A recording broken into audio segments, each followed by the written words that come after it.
Good morning, everybody. Happy Sunday. Good to see your faces today. I'm thrilled to have a band on stage. It's amazing. It's wonderful on the Beamer. And at the piano is my great, great friend. He's wonderful, wonderful pianist, Mr. Stuart Elster.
We have one more minute to fill. That's lovely. What? Yes, we do. Straight blues.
Welcome to the Beamer, finally, Reverend Dr. Keith Cox.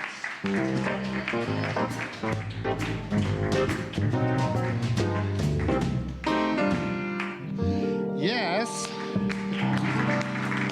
Good morning, everyone.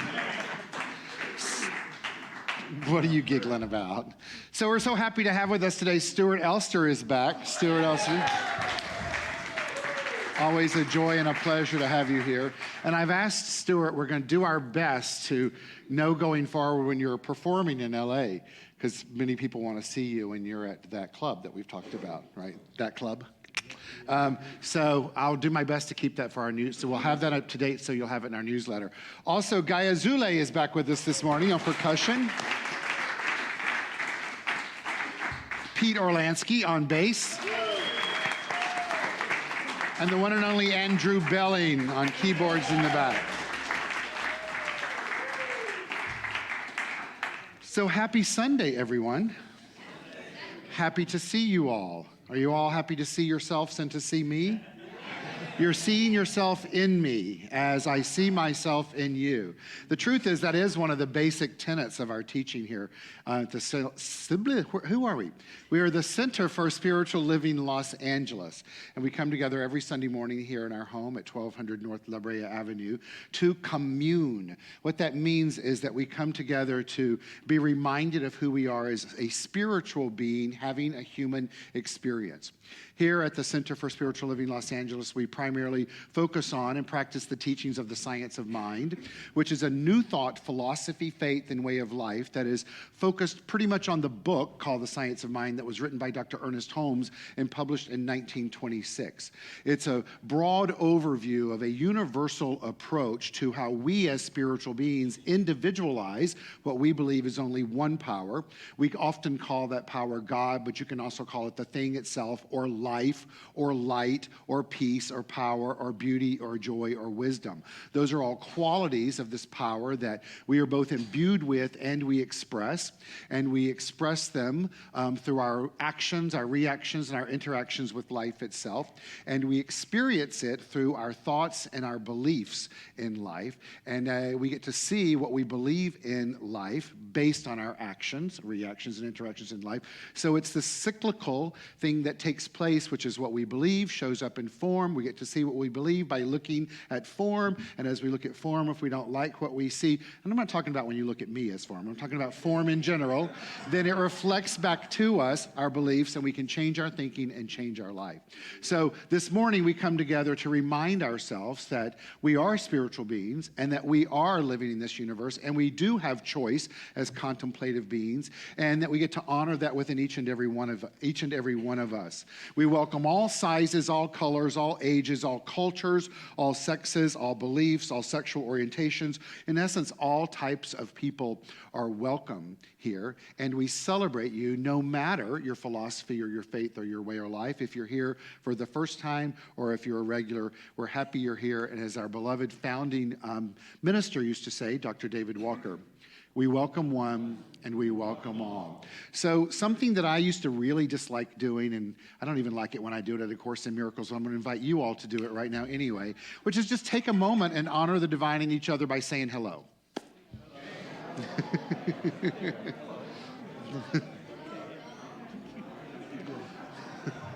Hello. Hello.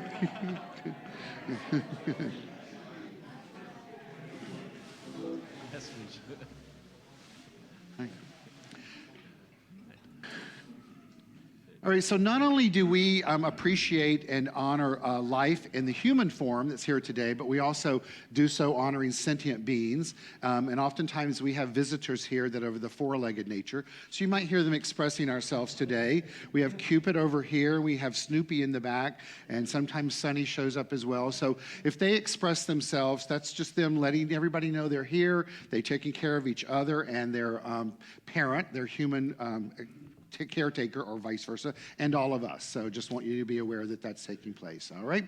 We open our service every Sunday morning with a ritual. It's called Calling in the Light. And the purpose of the ritual is for us to remember that the light of the divine exists within us, that we get to anchor ourselves in that during this time that we're together, and to remind us of all expressions of light, as I spoke of just a moment ago. Our practitioner of the day takes us on this journey. We have a member that will also light the candles for us. And I know that as a ritual, we all kind of just like fall into it. We do it every Sunday, right? But this morning, I invite you to hear the ritual that Jim's going to take us on in a new way. He's going to tell you why in just a moment. And to open yourselves up this morning to feeling the divine in a new way, and to give yourself the opportunity and the permission to see the divine in all of the unique expressions of life in this diverse world that we live in. So I'm going to invite Jim up as the practitioner of the day. Please join me in welcoming Jim to the Bema. Yep. And our illuminator is one of my dear friends and a member here, Rachel Hobrow, who is here with us today. And our musicians will take us on the journey. Calling in the light. Calling in the light. Calling in the light of love. Calling in the light. Calling in the light. Calling in the light of love. Let's go check to make sure the speakers. Good morning. The ritual we perform is called Calling in the Light. The purpose of this ritual is to draw into our gathering this morning a conscious awareness of the oneness and the qualities we possess as complete expressions of the divine. Today we perform the ceremony to perform the universal consciousness of light, life, which acknowledges that all people and all faiths, all sentient beings come from one great universal presence that we call spirit. Fundamental to this truth is the unifying nature of all religious thought and experience, which we honor here today. So the first candle we light is for the Tao, honoring the universal path of harmony and equilibrium, the natural way. The second candle is illuminated for the shamanic traditions, honoring the beliefs and practices of all indigenous people, the way of primal spirituality. The third candle is lit for Hinduism, honoring the path of knowledge, action, and devotion. The fourth candle is for Judaism, honoring the ethical path of living by the sacred law. We light the fifth candle for all forms of Buddhism, honoring the Four Noble Truths and the path of compassion. The sixth candle is lit for all forms of Christianity, honoring the Christ consciousness, also known as the path of love.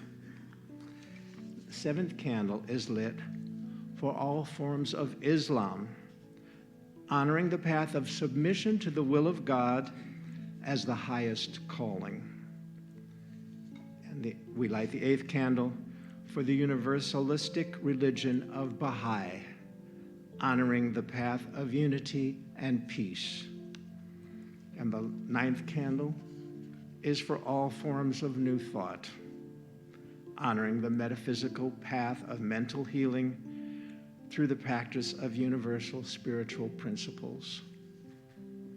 Now the 10th candle is we call the healing candle.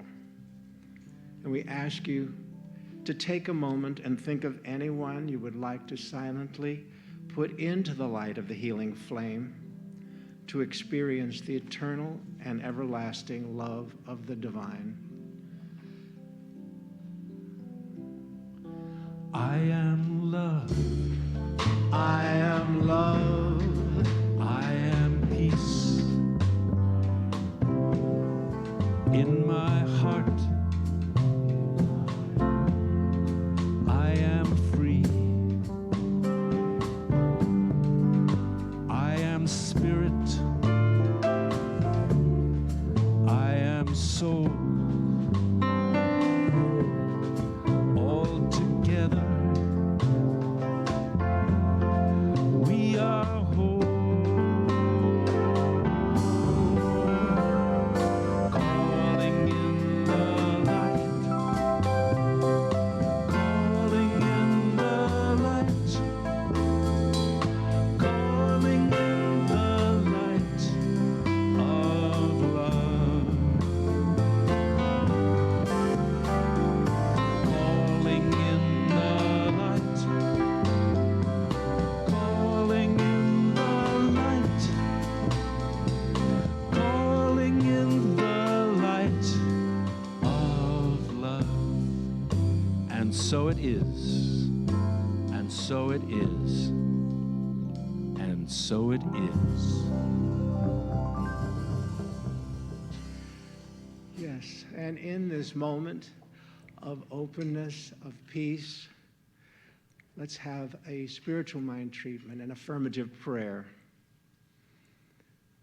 There is one mind, there is one spirit, and that spirit is in all, as all. That unity is the truth of our being, is the truth of the world, it's the truth of the way everything works. That oneness is all. So no matter what the different thoughts, the different beliefs that people might have, there is that unifying presence, that spirit, that namaste, that God in me is recognizing the God in you. We have that feeling here in this room at this moment. We have that feeling that we are one, that we belong. We have a connection to each other that is more than just thought. It's more than just belief. It is actually spirit, spirit to spirit connection. That's what we have here. It's easy for us to have it here. We know each other. We love each other. We support the same ideas. But in the world, we know that that divisiveness, that otherness, is constantly coming at us. It's constantly bombarding us in the news, in the newspapers, wherever, in all media, and in the thoughts that we have. So every time that otherness, that divisive quality, that they're somebody that we are not, every time that comes up, right now, we pledge to go inside and say, no, that's not the truth. The truth is that there is oneness. There is that spirit that we all connect with, that we all embrace, that we all are part of. And that feeling of connection right away brings us a sense of peace, a sense of knowing who we are. And that feeling can go with us today and out into the world. It's a safe place, and in this world that we can make safe with our thought of knowing that we are one with the one. We pledge to do that. We are doing that. We are grateful that we're able to do that. That's the way mind works. That's the way this universe works for us. We can and do to make that commitment to understanding the oneness of all. This is the truth. We are grateful this is truth, and together we say, and so it is. Thank you, Jim. Thank you, Rachel. Thank you, brother.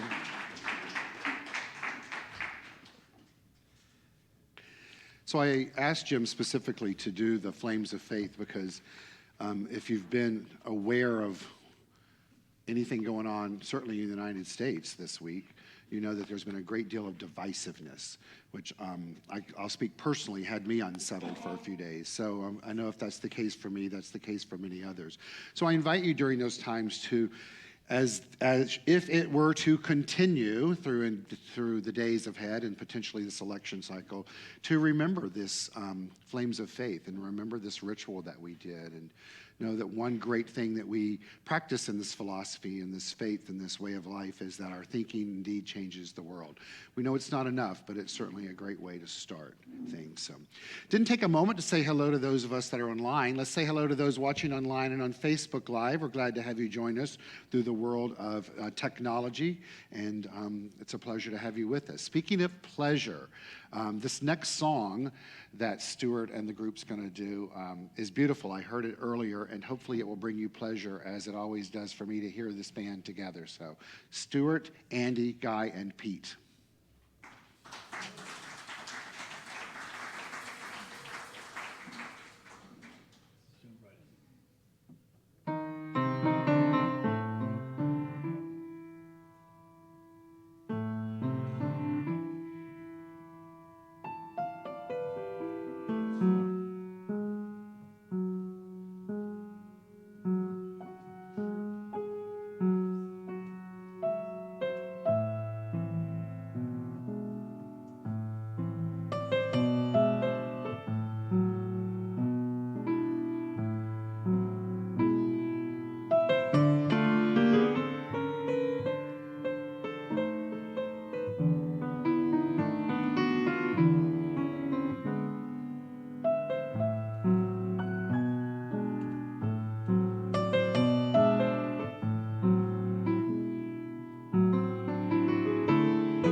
I love it. Everybody's, whew, whew. All right, Stuart. Pete, does it feel good to be back banging on the upright? Good. We're glad to have you back. Yes, and Guy as well. Good. Good. So recently, I was headed to an appointment after a hectic few hours of diligently wrapping up some details around a project. And so I take off on the road. Now, I don't know about you guys, but in my mind, every roadway that has more than one lane headed in the same direction allocates the left lane or the inside lane as the fast lane. I even think that's considered a law in California, right? So imagine my surprise, certainly, which may be a personal delusion that that's the way it should be, that at this particular intersection, as I travel it quite frequently, which is an intersection that has on its right a big landmark that says Beverly Hills. It's a sign. And of course, because of that, it draws all kinds of tourists and tour buses and congestion and energy in this particular location. People drive up and they get so attracted to the sign that sometimes they just simply stop in the middle of the road. Right, Rachel? We share that intersection a lot. So I'm pretty familiar with this, and on this particular day, as I drove past this sign and merged into the left lane, the fast lane, of course, right? Right in front of me was a vehicle moving at a snail's pace. Now, immediately I assumed they were tourists, right? And probably not really sure where they were headed, right? And I really wanted to not get annoyed, but I did. I may have blown my horn once, maybe twice, and there may have been some less than spiritual terminology that rolled out of my mouth. So, now they were slowing down that lane. In fact, what they were doing was slowing down my fast lane, and as my speedometer dropped, and I crawled along in a bit of frustration, really tense, and like asking them why they had to screw up my morning. Playing through the sound system of my beloved car was the following lyrics. God is light, God is love, God is truth. We are light, we are love, we are truth. And in that moment, I literally burst out laughing. I'm not talking like LOL or an emoticon in an email or a text. I literally started laughing. I realized the irony in that moment and the absurdity of the situation. Here I was, someone who had just left an office of teaching and preaching, metaphysics and writing newsletters and all that stuff, not being present to the divine around me. And I also at that time had been preparing for the message today, which the band so beautifully played the song that the title of the message is the same, which is Summertime. And the living is easy. And the living is easy. Anyone in the room ever have a situation like that? And those that aren't raising their hands that are lying to themselves? Yes. In reflecting on that and looking at a quote to remind me of how it's best for me to engage in my divinity as I navigate my humanity in life is one from Eckhart Tolle, and he tells us to stop, to look, and to listen. For us to awaken to our spiritual magnificence, one of the things for us to do, and she probably got a little freaked out. It's okay. It's just technology, right? Let's just all stop in life, look, and listen to what's going on around us. As we do that in life, we begin to acknowledge the presence of spirit that is all around us and in everything. Now, in this particular situation, specifically, the presence of the Spirit was in the driver of the car that was just slowing down to take in this sign that they've traveled 6,000 miles to see it, right? They probably were followers of Beverly Hills 90210.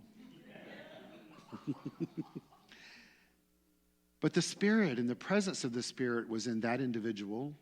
It was in the individual who got frustrated and annoyed. It was in the individual who sang the song, God is light, God is love, God is truth, we are light, we are truth. It was in the essence of the vehicle I was driving. It was in all of life around me, because the Spirit is everywhere all the time, and we get to experience that Spirit to the degree that we become conscious of its existence within us, around us, and everywhere. Ernest Holmes tells us that life is a mirror and will reflect back to the thinker what he thinks into it. Now, I was getting exactly back in that moment what I was thinking into it. Frustration, angst, being a little bit ornery, cranky, if you will. And that was what I got in return. But what we all know in this philosophy and faith, and in general in life itself, is that we have the ability to change what we're thinking in that very moment and change the experience that we're in. One of my great teachers, Fred Wilson, used to always say to me, see the individual in front of you as a son or daughter of someone. And that alone will give us the opportunity to realize that not only is this individual expressing themselves to the highest degree possible in that very moment in their life, but that they are the beloved of someone who gave birth to them.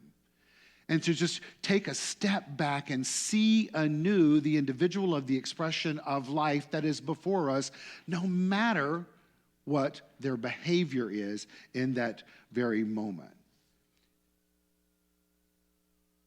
Joy is a quality of the divine, as I said earlier, which we hear all the time on Sunday mornings, which are also peace and power and beauty and light and life and love and wisdom.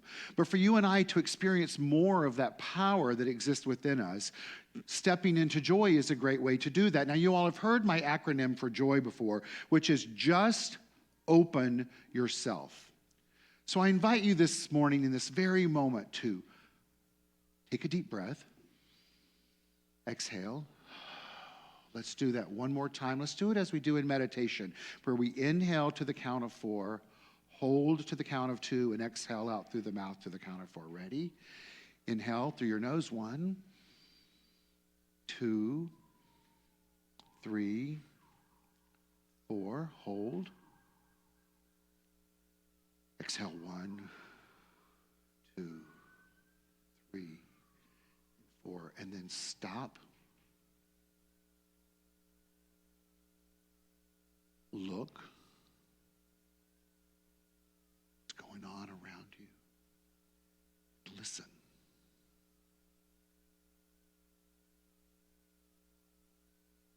And then choose to just open yourself to a great experience and expression of the divinity. It's there. You have to do absolutely nothing for it to be there. It's already there. It's in each and every one of us and all of life itself. And so as we move into and live in this middle of summer, we're really in the middle of summer right now, to let's stop, look, and listen to summertime, because the living's easy. Ella told us that the fish are jumping and the cotton is high, your daddy's rich and your mama's good looking. So hush, little baby, don't you cry. I was telling Andy this morning, I have absolutely no idea what that means.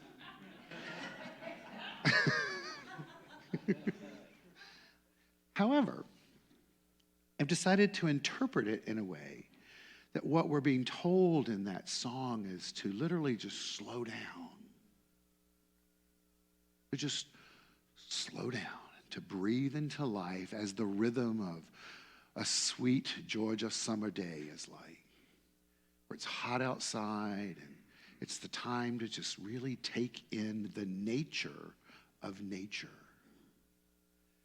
And that's why those fish are jumping and the cotton's high, because nature has shown us that there is a bounty of abundance that exists within her nature that is ours to not only consume and use, but to glorify and to magnify and to use in a way that creates more of itself through us. That we are one, we are synonymous with those fish, and we're synonymous with the baby, and we're synonymous with the mother and the father and the cotton and all of it. Because it all is expressed because of the one very thing that exists within and as it, which is the very same thing that exists within you and within me, which is life itself. And so today I encourage you and I invite you to open your mind and your heart and your soul and your being to lean into this summertime in the year 2019, to separate ourselves individually and collectively from the chaos that's going on in the world today, and to allow ourselves through choice to not only remember good times of the summer, but give ourselves permission to create new ones today. To slow down in this fast-paced life that we're living in, and to feel the presence of the divine.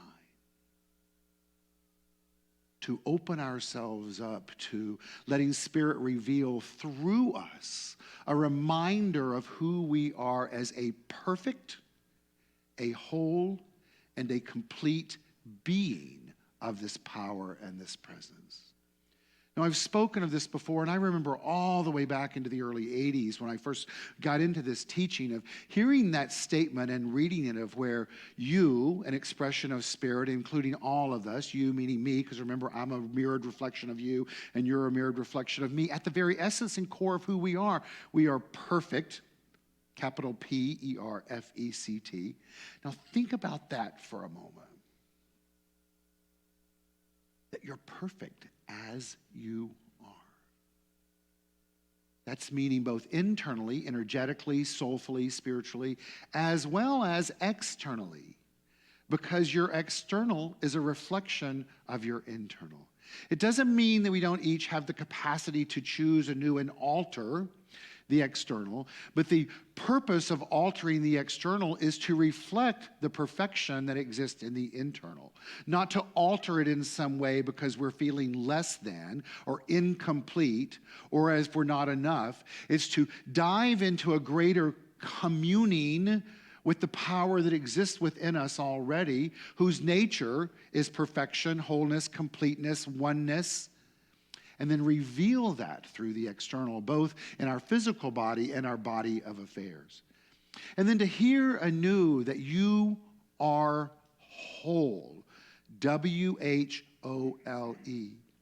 meaning that there's nothing within you as a spiritual being to be added to or taken away. I don't know about you guys, but for me, that's a big frickin' idea. It's contrary to every single thing I learned growing up. Everything I was taught as a child growing up was I was the opposite of whole. That there was a lot within me based on beliefs and behaviors and DNA that needed to be extracted. And there were many times in life where there was attempts at extracting it or subtracting it so that my divinity that was prescribed by some individual or a group of individuals that got to decide what made me divine, if I could ever be divine, which more than likely really wouldn't happen until I left here and went to some pearly gates somewhere. If I got to go to the pearly gates, but more than likely I wasn't going to go to the pearly gates because the behaviors that they were trying to pull away from me was actually going to cause me to go to hell.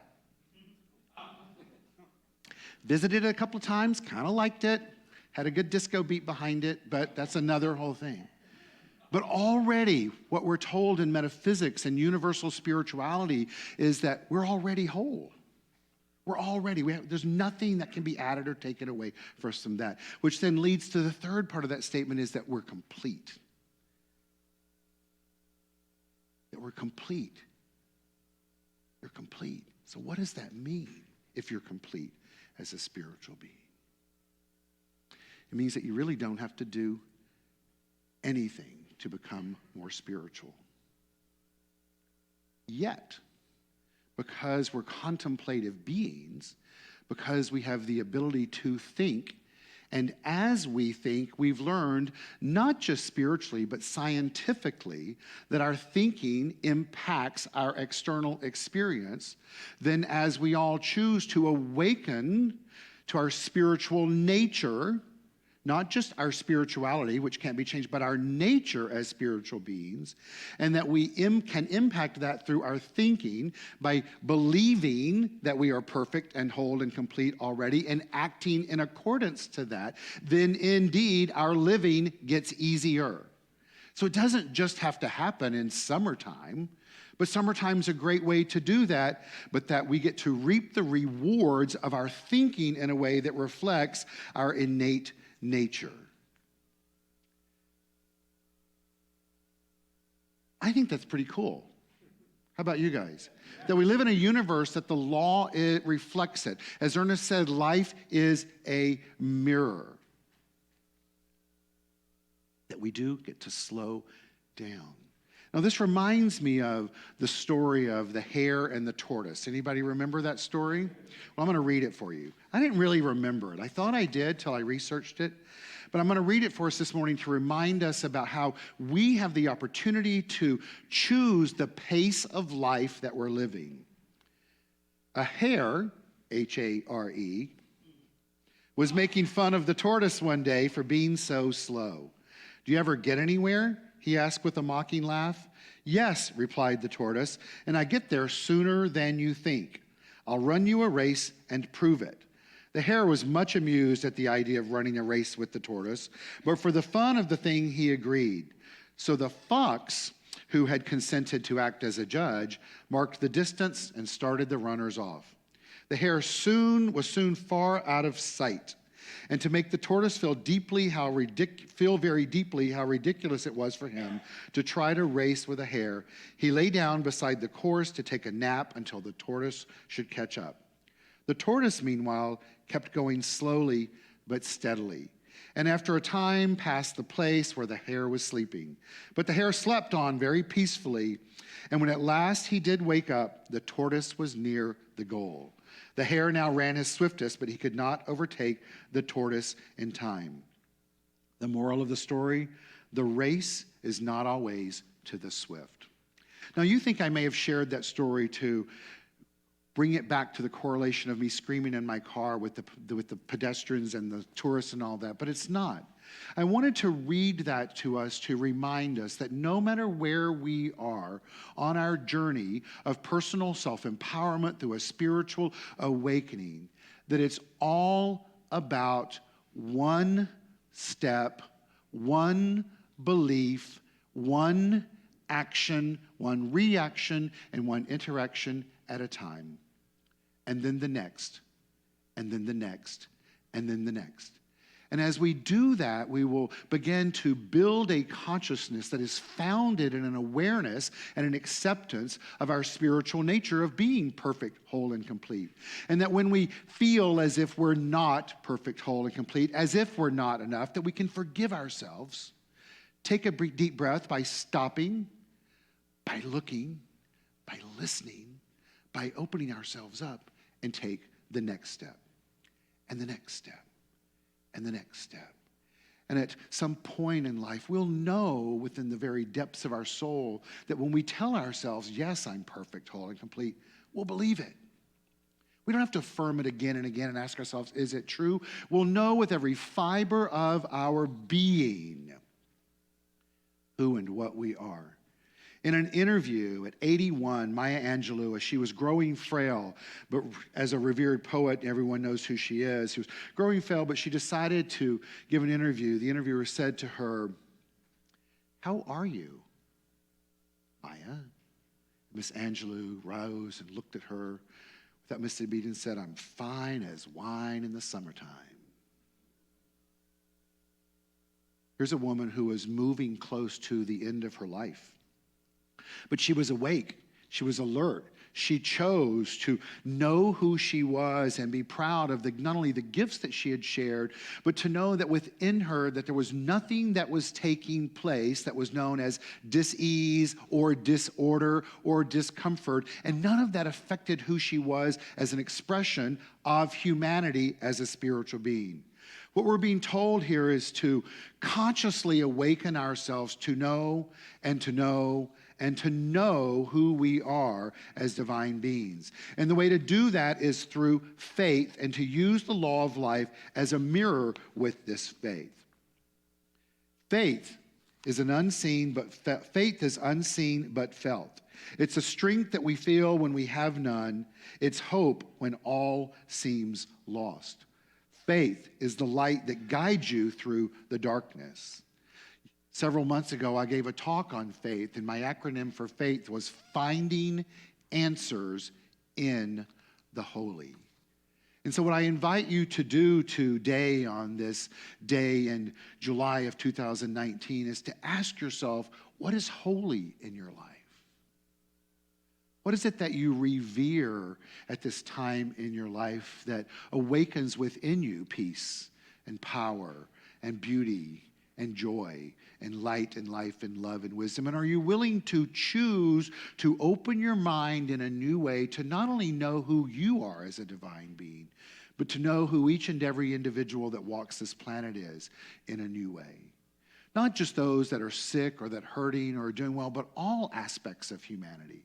But we only get to know that for each other as we choose to know that for ourselves. And see life as you continue to move in this slow pattern, just like the tortoise, of evolving and growing and expanding, but to see life as an adventure. To ask yourself more and more as you maneuver your life is that how can I be more of the divine today? How can I express more of my divinity today? How can I give more of my love today? And try not to judge others or judge yourself. I had someone say to me this morning, do you ever relax? And I thought it was so funny because I thought I'm a pretty relaxed, chill kind of person, right? But obviously I'm not relative to others, right? Compared to some, I am, right? But remember, we're all unique expressions of the divine. My favorite quote, as you know, that Ernest is, Spirit has placed the stamp of individuality upon itself and called it you.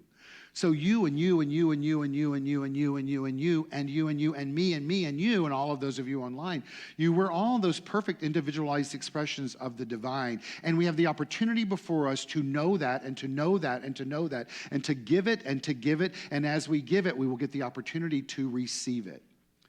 And so today, let's all make a covenant and a commitment to maneuver through life by stopping, looking, and seeing God all around us and within us. And then listen. Listen. I've shared with you before the song that used to be sung, and I'm sure it still is. Pete just got back from CSL Teen Camp of listen, listen, listen to my heart's song, which means let's just listen to the divine. Stand up and carry it with you consciously, step by step by step. Thank you.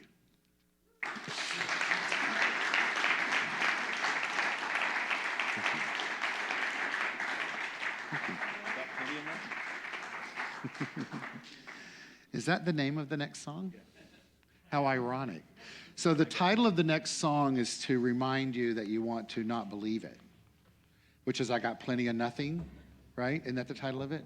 Yeah, we all got plenty. You got plenty of something, not nothing, right? So now you know the title of the next song, ladies and gentlemen. Go for it. All right. Both of these songs are from Porgy and Bess, the iconic American opera, African American, that was written by a Jewish composer, George Gershwin, son of Russian Jewish immigrants, and the lyrics were written by a white Southern man. His name was DuBose Hayward.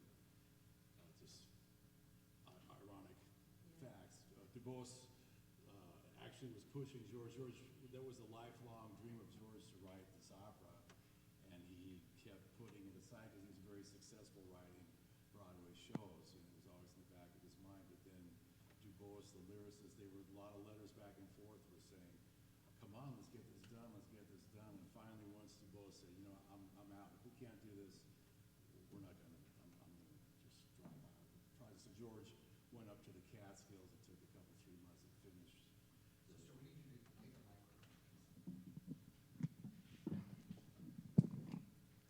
and George went up and finished the opera, Porgy and Bess.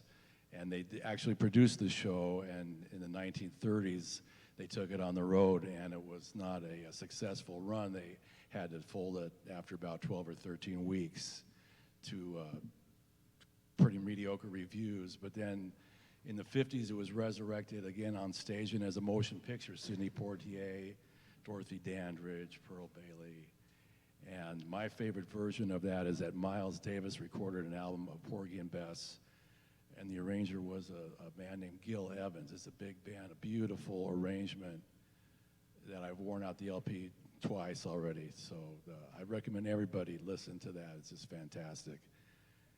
And one other thing about George Gershwin, I might say that when you buy sheet music by all these iconic songwriters, usually the piano part is written by an arranger, and they have to be, from a jazz standpoint, you have to reinterpret what they meant or alter chords or make them more hip. But George Gershwin's were the absolute hippest piano arrangements that he wrote himself, and they're just lessons. Each one's a wonderful lesson about jazz and voice movement, and a lot of his ideas went into Gil Evans' big band version. And then with that, we got this song called I Got Plenty of Nuttin'. I know we all got that. So.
So I think you exemplified exactly what I said. You ain't got plenty of nothing, you got plenty of something. All four of you. Something, something. And feature